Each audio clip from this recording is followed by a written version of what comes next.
Praise the lord. నిన్న వాక్యంలో ఒక మాట విన్నాను బైబిల్ రిఫరెన్స్లోనే. అది 62వ కీర్తనలో ఉంటుందన్నమాట. ఏమని ఉంటుందంటే, ఎల్లప్పుడూ ఆయన యందు నమ్మిక ఉంచుడి, ఆయన సన్నిధిలో మీ హృదయములను కుమ్మరించుడి. ఎల్లప్పుడూ అంట, సంతోషంగా ఉన్నప్పుడు మాత్రమే కాదు, ఇబ్బంది ఇరుకులు వచ్చినప్పుడు మాత్రమే కాదంట, ఎల్లప్పుడూ ఆయన యందు నమ్మిక ఉంచాలి అంట. బాధలోను, సంతోషంలోను, శోధనలోను, శ్రమలోను, దుఃఖములోను, వేదనలోను, చేతకాని పరిస్థితిలోను, శ్రమ దినములను, కుంగిపోయిన సమయంలోను, అది ఆ అనుమానపు పరిస్థితుల్లోనూ, అవమానాలు ఎదురవుతున్న స్థితిలోనూ, ఇంకా ఏ పరిస్థితి గుండా నువ్వు నీ జీవితంలో వెళ్తున్నావో, అది ఏ పరిస్థితి అయినప్పటికీ కూడా, అన్ని పరిస్థితుల్లో కూడా ఆయనని నమ్ముకోవడానికి నమ్మదగిన దేవుడు మన దేవుడంట. అందుకే కీర్తనలో రాయబడి ఉంటుంది, ఎల్లప్పుడూ దేవుని యందు నమ్మిక ఉంచుడి. నన్ను అవమానపరిచిన వారు ఉన్నారు, ఇబ్బంది పరిచిన వారు ఉన్నారు, బాధించేవారు ఉన్నారు.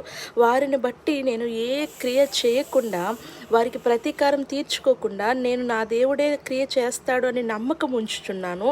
ఆలస్యం అయిపోతుంది, ఇంకా ఆయన మీద నమ్మకం ఉంచమని నువ్వు చెప్తున్నావు అని నేను అనుకుంటే, అదే వాక్యం చెప్తుంది ఏంటి అంటే, దేవుడంట న్యాయవంతుడంట. ఇంకొకటి ఏంటంటే, ఆలస్యం జరిగినప్పటికీ ఆయన కార్యాన్ని తప్పక నెరవేరుస్తాడంట. ఇంకొకటి ఏం చెప్తుంది వాక్యం అంటే, ఏ మనుషుడును ఏ దేవుడు వెక్కిరింపబడడు. ప్రతి మనుషుడు తాను చేసిన పనుల నిమిత్తమై ప్రతిఫలం అనుభవిస్తాడంట. ఏ మనుషుడు ఏ క్రియలను చేశాడో ఆ క్రియలకు బదులు తాను ప్రతిఫలాన్ని ఈ భూమి మీద ఉండంగానే పొందుకుంటాడంట. కాబట్టి మనము ఇంకొక వాక్యం ఏం చెప్తుందంటే, పగ తీర్చుట నా పని అని దేవుని లేఖనం చెప్తుంది. ఉదాహరణకి చెప్తాను చూడండి. ఇజ్రాయేలీలు ఐగుప్తు దేశం దాటి వెళ్ళిపోయిన తర్వాత వివిధ ప్రాంతాల గుండా వెళ్తున్నప్పుడు కొంతమంది అమాలేకీయులు, ఇక కొంతమంది ఏం చేస్తారంటే, ఇజ్రాయేలీలను వారి వైపుగా వెళ్ళనివ్వలేదు. వాళ్ళు ఏం చేయాల్సి వచ్చింది, చుట్టూ తిరిగి వెళ్ళాల్సి వచ్చింది. ఈ విషయం ఇజ్రాయేలీలు మర్చిపోయారు.